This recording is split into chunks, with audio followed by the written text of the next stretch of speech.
নমস্কার বন্ধুরা, কেমন আছেন আপনারা সবাই? আশা করি ভালো আছেন। তো চলুন আজকে একটা অন্যরকম রেসিপি আপনাদের সঙ্গে শেয়ার করি। এই পাতাগুলো তো আমরা সবাই চিনি, এগুলোকে বলা হয় থানকুনি পাতা।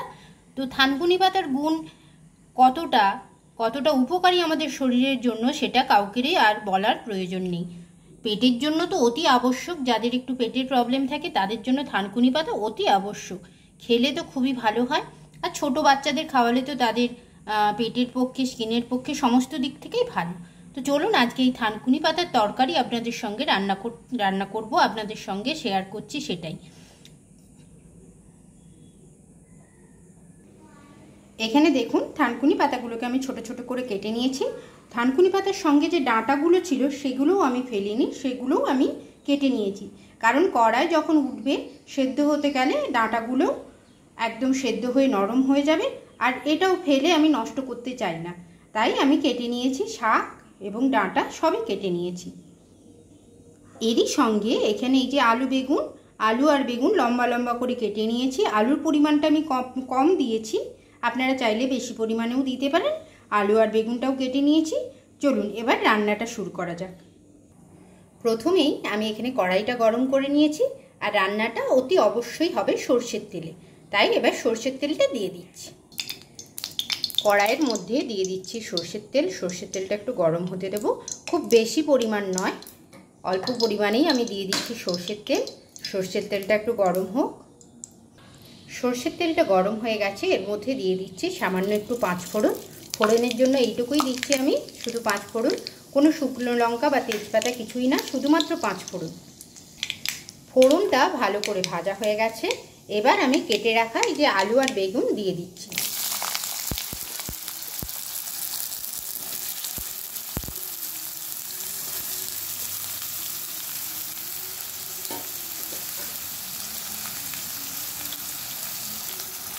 এবারে এই আলু আর বেগুনটাকে ভালো করে একটু নাড়াচাড়া করে ভেজে নেব। আমি কিন্তু কোনো রকম নুন হলুদ এখন দেবো না। আলু আর বেগুনটাকে প্রথমে আমি নরম হতে দেব, তাই জন্য কিছুক্ষণ আমি চাপা দিয়ে আলু আর বেগুনটাকে ভেজে নেব। কিছুক্ষণ চাপা দেওয়ার পরে আলু আর বেগুনটা আমার ভাজা হয়ে গেছে। এবার এর মধ্যে আমি দিচ্ছি স্বাদ মতো নুন,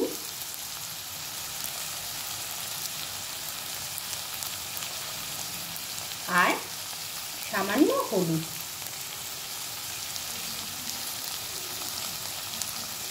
এখানে আমি কোনো রকম মশলা আমি ইউজ করব না, কারণ যতটা সম্ভব আমি চাইছি যে থানকুনি শাকের গুণগুলো, উপকারী গুণাবলীগুলো যেন এই রান্নার মধ্যে থাকে।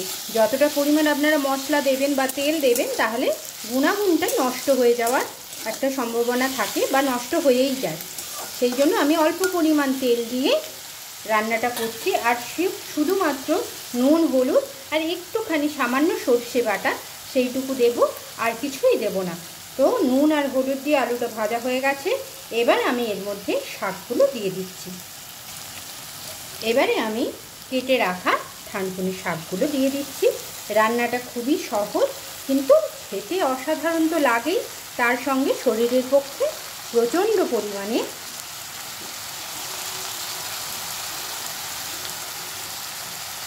শরীরের জন্য প্রচণ্ড পরিমাণে ভালো এই রান্নাটি। তাই যতটা পরিমাণ অল্প তেল মশলায় রান্না করা যায় সেইভাবেই রান্না করা ভালো। এই যে শাক দিয়ে দিয়েছি, এবারে ভালো করে নাড়াচাড়া করে নিচ্ছি, দিয়ে চাপা দিয়ে দেব। যেহেতু সবজিটা ভাজার পরে আমি নুন দিয়ে রেখেছিলাম, তাই শাকটা এখন নুন দেয়াই আছে, যখন এখন আর নুন দেওয়ার প্রয়োজন নেই। পরে আমরা নুনটা দেখে নিয়ে যদি নুন লাগে তখন একটু নুন দেব। তো এই যে নাড়াচাড়া করে নিয়েছি, এবারে ঢাকা দিয়ে সেদ্ধ হতে দেবো কিছুক্ষণ। 2-3 মিনিট পরে আমি চাপাটা খুলে নিয়েছি। শাকটাও বেশ অনেকটা সেদ্ধ হয়ে এসেছে। শাকের যে জলটা বেরিয়েছিল নুন দেওয়ার ফলে, সেটাও বেরিয়ে শাকের সঙ্গেই শুকিয়ে গেছে। এবারে আমি এর মধ্যে দিয়ে দেব সামান্য একটু সর্ষে বাটা,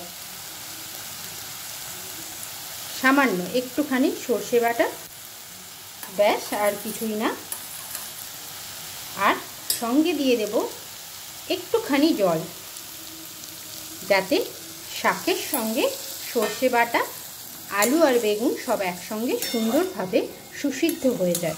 আলু বেগুন তো সেদ্ধ হয়েই আছে, শুধুমাত্র শাকটা সেদ্ধ হওয়ার জন্য যেটুকু পরিমাণ জল দেওয়ার প্রয়োজন সেইটুকুই অতি অল্প পরিমাণ জল দিয়েছি।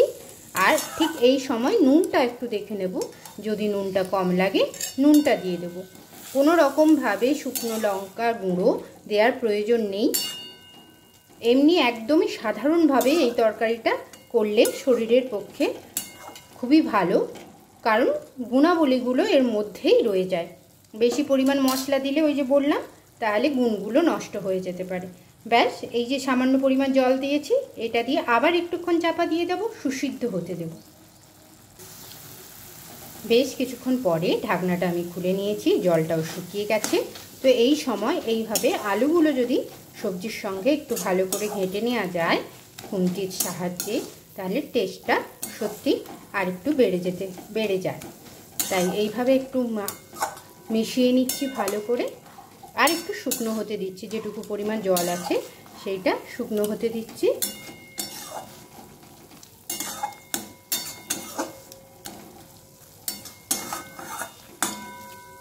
শাকটাও আমার সুসিদ্ধ হয়ে গেছে, রান্নাও কমপ্লিট। আর ওই লাস্টে যে জিনিসটা সব থেকে বেশি প্রয়োজন সেটা হচ্ছে একটুখানি সর্ষের তেল, অল্প পরিমাণ সর্ষের তেল, কাঁচা সর্ষের তেল একটু দিয়ে মিশিয়ে নিচ্ছি। ব্যাস, আমার থানকুনি শাকের তরকারি একদম রেডি। খুবই সাধারণভাবে সামান্য পরিমাণ তেল দিয়ে, বেশি কোনো রকম মশলা না দিয়ে, থানকুনি শাকের গুণাবলীকে সঙ্গে রেখে এই রান্নাটি আপনাদের কেমন লাগলো আমাকে অতি অবশ্যই জানাবেন। তাহলে রান্নাটা আমার কমপ্লিট হয়ে গেছে, এবার নামিয়ে নিচ্ছি। এই দেখুন, নামিয়ে নিয়েছি থানকুনি শাকের তরকারি। একদম সাধারণভাবে থানকুনি শাকের তরকারি আমার তৈরি। তাহলে বন্ধুরা, আজকের মতো এইটুকুই। সঙ্গে থাকবেন, পাশে থাকবেন এবং সবাই ভালো থাকবেন। রাখলাম, নমস্কার। আবার দেখা হবে অন্য কোনো রেসিপি নিয়ে। নমস্কার।